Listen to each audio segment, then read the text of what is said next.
بسم اللہ الرحمن الرحیم۔ شروع کرتا ہوں اللہ کے نام سے جو بے انتہا مہربان نہایت رحم کرنے والے ہیں۔ لم يكن الذين كفروا من أهل الكتاب والمشركين منفكين حتى تأتيهم البينة رسول من الله يتلو صحفا مطهرة فيها كتب قيمة وما تفرق الذين أوتوا الكتاب إلا من بعد ما جاءتهم البينة وما أمروا إلا ليعبدوا الله مخلصين له الدين حنفاء ويقيموا الصلاة ويؤتوا الزكاة وذلك دين القيمة۔ اہل کتاب کے کافر اور مشرک لوگ جب تک کہ ان کے پاس ظاہر دلیل نہ آ جائے باز رہنے والے نہ تھے۔ وہ دلیل یہ تھی کہ اللہ تعالیٰ کا ایک رسول صلی اللہ علیہ وسلم جو پاک صحیفے پڑھے جن میں صحیح اور درست احکام ہوں۔ اہل کتاب اپنے پاس ظاہر دلیل کے آ جانے کے بعد ہی اختلاف میں پڑھ کر متفرق ہو گئے۔ انہیں اس کے سوا حکم نہیں دیا گیا کہ صرف اللہ کی عبادت کریں، اللہ ہی کے لیے دین کو خالص رکھیں، ابراہیم حنیف کے دین پر اور نماز کو قائم رکھیں اور زکوٰۃ دیتے رہیں، یہی دین درست اور مضبوط ہے۔ سامعین، اب ان آیتوں کی تفسیر سماعت کیجیے۔ تعارف سورت۔ مسند احمد کی حدیث میں ہے کہ اللہ کے رسول صلی اللہ علیہ وسلم نے ابی بن کعب رضی اللہ عنہ سے فرمایا کہ اے ابی، اللہ نے مجھے حکم دیا ہے کہ میں تمہیں یہ سورت پڑھ کر سناؤں۔ تو ابی بن کعب رضی اللہ عنہ نے پوچھا تھا، اے اللہ کے رسول، کیا اللہ تعالیٰ نے میرا نام لیا ہے؟ یہ حدیث بخاری، مسلم، ترمذی اور نسائی میں بھی ہے۔ مسند کی ایک اور روایت میں ہے کہ جس وقت ابی بن کعب رضی اللہ عنہ نے یہ واقعہ بیان کیا، اس وقت عبد الرحمن ابن ابزہ رضی اللہ عنہ نے کہا کہ پھر تو تم اے ابو المنذر بہت خوش ہوئے ہوں گے۔ یہ ابی بن کعب رضی اللہ عنہ کی کنیت ہے۔ انہوں نے کہا، ہاں، خوش کیوں نہ ہوتا، اللہ تعالیٰ خود فرماتے ہیں، قل بفضل اللہ وبرحمتہ فبذلک فلیفرحوا هو خیر مما یجمعون، یعنی اے نبی کہہ دیجئے کہ اللہ تعالیٰ کے فضل و رحمت کے ساتھ لوگ خوش ہوا کریں، یہ ان کے جمع کیے ہوئے سے بہت ہی بہتر ہے۔ مسند احمد ہی کی حدیث میں ہے کہ رسول اللہ صلی اللہ علیہ وسلم نے یہ سورت ابی بن کعب رضی اللہ عنہ کے سامنے پڑھی۔ اس میں یہ آیت بھی تھی۔ اللہ تعالیٰ فرماتے ہیں، لو ان ابن آدم سأل وادیا من مال فأعطیہ لسأل ثانیہ، یعنی اگر انسان مجھ سے ایک جنگل بھر کر سونا مانگے اور میں اسے دے دوں تو پھر دوسرا مانگے گا۔ وَلَوْ سَأَلَ ثَانِيًا فَأُعْطِيَهُ لَسَأَلَ ثَالِثًا، اور دوسرے کو دے دوں تو یقیناً تیسرے کی طلب کرنے لگے گا۔ وَلَيَمْلَأُ جَوْفَ ابْنِ آدَمَ إِلَّا التُّرَابَ، اور انسان کے پیٹ کو سوائے قبر کی مٹی کے کوئی چیز نہیں بھر سکتی۔ وَيَتُوبُ اللَّهُ عَلَى مَنْ تَابَ، سو جو توبہ کرے اللہ تعالیٰ بھی اس کی توبہ قبول فرماتے ہیں۔ وَإِنَّ ذَاتَ الدِّينِ عِنْدَ اللَّهِ الْحَنِيفَةُ غَيْرَ الْمُشْرِكَةِ وَلَا الْيَهُودِيَّةِ وَلَا النَّصْرَانِيَّةِ، اور اللہ کے نزدیک دیندار وہ ہے جو ایک طرفہ ہو کر صرف اللہ ہی کی عبادت کرے، نہ وہ مشرک ہو، نہ یہودی ہو، نہ نصرانی ہو۔ وَمَن يَفْعَلُ خَيْرًا فَلَن يُكْفَرَهُ، اور جو شخص بھی کوئی نیک کام کرے اللہ کے ہاں اس کی ناقدری نہ کی جائے۔ سنن ترمذی میں بھی یہ روایت ہے اور اسے امام ترمذی نے حسن صحیح کہا ہے۔ طبرانی کی روایت میں ہے کہ جب رسول اللہ صلی اللہ علیہ وسلم نے ابی رضی اللہ عنہ سے فرمایا کہ مجھے حکم ہوا ہے کہ میں تمہارے سامنے قرآن پڑھوں، تو ابی بن کعب رضی اللہ عنہ نے عرض کیا، اے اللہ کے رسول، میں اللہ پر ایمان لایا، آپ کے ہاتھ پر اسلام لایا، آپ ہی سے علم دین حاصل کیا، آپ نے پھر یہی فرمایا۔ اس پر ابی رضی اللہ عنہ نے عرض کیا، اللہ کے رسول، کیا میرا وہاں ذکر کیا گیا؟ آپ نے فرمایا، تمہارے نام اور نسب کے ساتھ ملائے اعلیٰ میں تمہارا ذکر ہوا۔ ابی رضی اللہ عنہ نے عرض کیا، اچھا پھر پڑھیے۔ یہ روایت اس طریقے سے غریب ہے اور ثابت وہ ہے جو پہلے بخاری وغیرہ کے حوالے سے بیان ہوا۔ ایک فائدے کا ذکر، یہ یاد رہے کہ رسول اللہ صلی اللہ علیہ وسلم کا اس سورت کو ابی رضی اللہ عنہ کے سامنے پڑھنا، یہ ان کی ثابت قدمی اور ان کے ایمان کی زیادتی کے لیے تھا۔ مسند احمد، ابو داؤد، نسائی اور مسلم کی روایت میں ہے کہ ایک مرتبہ عبداللہ بن مسعود رضی اللہ عنہ کی قرات سن کر ابی رضی اللہ عنہ بگڑ گئے، کیونکہ انہوں نے جس طرح اس سورت کو رسول اللہ صلی اللہ علیہ وسلم سے سیکھا تھا عبداللہ رضی اللہ عنہ نے اسی طرح نہیں پڑھا تھا، تو غصے میں آ کر انہیں لے کر خدمت نبوی صلی اللہ علیہ وسلم میں حاضر ہوئے۔ رسول اللہ نے ان دونوں سے قرآن سنا، انہوں نے اپنے طریقے پر اور انہوں نے اپنے طریقے پر پڑھا۔ نبی نے فرمایا دونوں نے درست پڑھا۔ ابی رضی اللہ عنہ فرماتے ہیں میں تو اس قدر شک و شبے میں پڑ گیا کہ جاہلیت کے زمانے کا شک سامنے آ گیا۔ رسول اللہ نے یہ حالت دیکھ کر میرے سینے پر اپنا ہاتھ رکھ دیا، جس سے میں پسینوں پسینوں ہو گیا، اور اس قدر مجھ پر ڈر خوف طاری ہوا کہ گویا میں اللہ تعالیٰ کو اپنے سامنے دیکھ رہا ہوں۔ پھر نبی صلی اللہ علیہ وسلم نے فرمایا سن، جبریل علیہ السلام میرے پاس آئے اور فرمایا اللہ تعالیٰ کا حکم ہے کہ قرآن ایک ہی قرات پر اپنی امت کو پڑھاؤ۔ میں نے کہا میں اللہ تعالیٰ سے عفو اور درگزر اور بخشش و مغفرت چاہتا ہوں۔ پھر مجھے 2 طرح کی قراتوں کی اجازت ہوئی، لیکن پھر بھی زیادتی طلب کرتا رہا، یہاں تک کہ 7 قراتوں کی اجازت ملی۔ یہ حدیث بہت سی سندوں اور مختلف الفاظ سے تفسیر کے شروع میں پوری طرح بیان ہو چکی ہے۔ اب جب کہ یہ مبارک صورت نازل ہوئی اور اس میں آیت رسول من اللہ یتلو صحفا مطہرہ فیہا کتب قیمہ بھی نازل ہوئی، اس لیے رسول اللہ صلی اللہ علیہ وسلم کو حکم ہوا کہ بطور پہنچا دینے کے اور ثابت قدمی عطا فرمانے کے اور آگاہی کرنے کے پڑھ کر ابی رضی اللہ عنہ کو سنا دیں۔ کسی کو خیال نہ رہے کہ بطور سیکھنے کے اور یاد رہنے کے نبی نے یہ صورت ان کے پاس تلاوت کی تھی، واللہ اعلم۔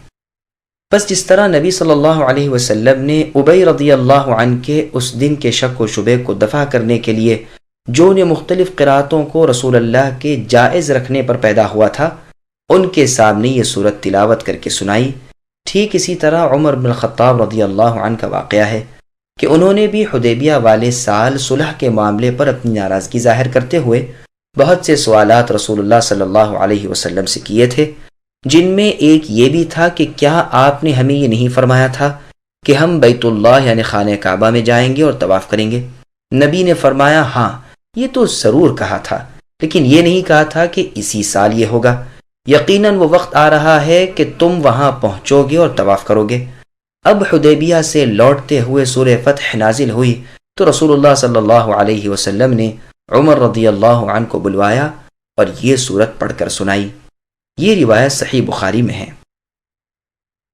جس میں یہ آیت بھی ہے لَقَدْ صَدَقَ اللَّهُ رَسُولَهُ الرُّؤْيَا بِالْحَقِّ لَتَدْخُلُنَّ الْمَسْجِدَ الْحَرَامَ إِنْ شَاءَ اللَّهُ آمِنِينَ إِلَى آخِرِ الْآيَةِ، یعنی اللہ تعالیٰ نے اپنے رسول کا خواب سچا کر دکھایا، یقیناً اے مسلمانوں تمہارا داخلہ مسجد حرام میں امن و امان کے ساتھ ہوگا، جیسے کہ پہلے اس کا بیان بھی گزر چکا۔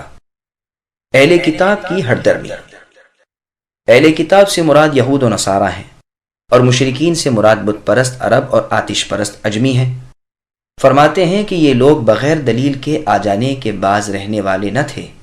پھر بتلایا کہ وہ دلیل اللہ کے رسول محمد صلی اللہ علیہ وسلم ہیں، جو پاک صحیفے یعنی قرآن کریم پڑھ کر سناتے ہیں، جو اعلیٰ فرشتوں نے پاک ورقوں میں لکھا ہوا ہے، جیسے اور جگہ اللہ نے فرمایا فی صحف مکرمہ مرفوعۃ مطہرہ الی آخر الآیہ، کہ وہ نامی گرامی بلند و بالا پاک صاف ورقوں میں پاک باز نیکوکار بزرگ فرشتوں کے ہاتھوں لکھے ہوئے ہیں۔ پھر فرمایا کہ ان پاک صحیفوں میں اللہ کی لکھی ہوئی باتیں عدل و استقامت والی موجود ہیں، جن کے اللہ کی جانب سے ہونے میں کوئی شک و شبہ نہیں، نہ ان میں کوئی خطا اور غلطی ہوئی ہے۔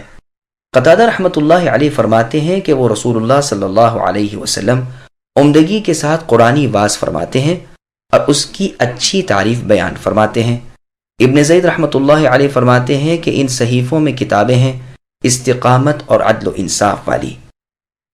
پھر آگے اللہ نے فرمایا کہ اگلی کتابوں والے اللہ کی حجتیں قائم ہو چکنے اور دلیلیں آ جانے کے بعد کلام الہی کی مراد میں اختلاف کرنے لگے اور جدا جدا راہوں میں بٹ گئے۔ پھر فرمایا کہ انہیں صرف اتنا ہی حکم تھا کہ خلوص اور اخلاص کے ساتھ صرف اپنے سچے معبود اللہ کی عبادت میں لگے رہیں، جیسا کہ ایک اور جگہ اللہ نے فرمایا وما ارسلنا من قبلك من رسول الا نوحی الیہ انہ لا الہ الا انا فاعبدون، یعنی آپ سے پہلے بھی ہم نے اے نبی جتنے رسول بھیجے سب کی طرف یہی وحی کی کہ میرے سوا کوئی معبود برحق نہیں ہے، تم سب صرف میری ہی عبادت کرتے رہو۔ اسی لیے یہاں بھی فرمایا ہے کہ یکسو ہو کر، یعنی شرک سے دور اور توحید میں مشغول ہو کر، جیسے اور جگہ اللہ نے فرمایا وَلَقَدْ بَعَثْنَا فِي كُلِّ أُمَّةٍ رَسُولًا أَنِ اعْبُدُوا اللَّهَ وَاجْتَنِبُوا الطَّاغُوتَ، یعنی ہم نے ہر امت میں رسول بھیجا کہ اللہ کی عبادت کرو اور اللہ کے سوا دوسروں کی عبادت سے بچو۔ حنیف کی پوری تفسیر سورہ انعام میں گزر چکی ہے، جسے لوٹانے کی اب ضرورت نہیں۔ پھر فرماتے ہیں کہ نمازوں کو قائم کریں جو کہ بدن کی تمام عبادتوں میں سب سے اعلیٰ عبادت ہے، اور زکوٰۃ دیتے رہیں، یعنی فقیروں اور محتاجوں کے ساتھ سلوک کرتے رہیں، یہی دین مضبوط۔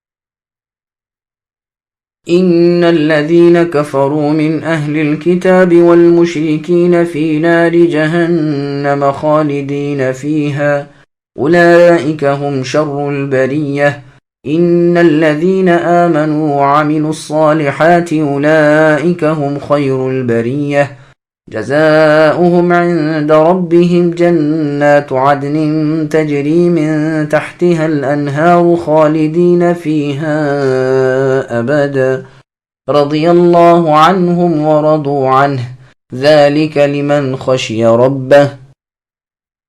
بے شک جو لوگ اہل کتاب میں سے کافر ہوئے اور مشرکین، وہ دوزخ کی آگ میں جائیں گے جہاں وہ ہمیشہ ہمیشہ رہیں گے۔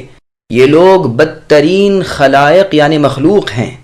بے شک جو لوگ ایمان لائے اور نیک عمل کیے، یہ لوگ بہترین مخلوق ہیں۔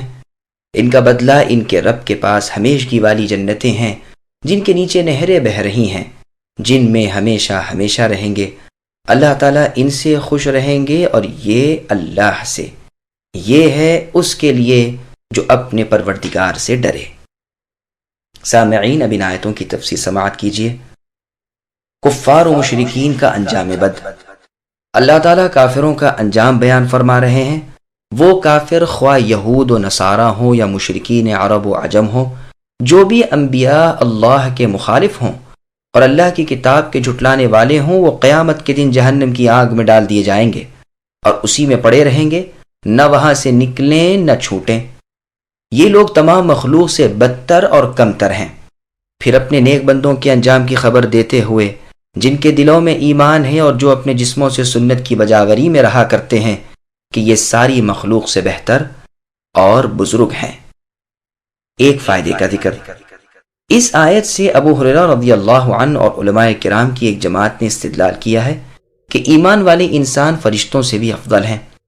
پھر ارشاد ہوتا ہے کہ ان کا نیک بدلہ ان کے رب کے پاس ان ہمیشگی والی جنتوں کی صورت میں ہے جن کے نیچے چپے چپے پر پاک و صاف پانی کی نہریں بہہ رہی ہیں، جن میں دوام اور ہمیشگی کی زندگی کے ساتھ رہیں گے، نہ وہاں سے نکالے جائیں گے، نہ وہ نعمتیں ان سے جدا ہوں، نہ کم ہوں، نہ اور کوئی کھٹکا ہے نہ غم۔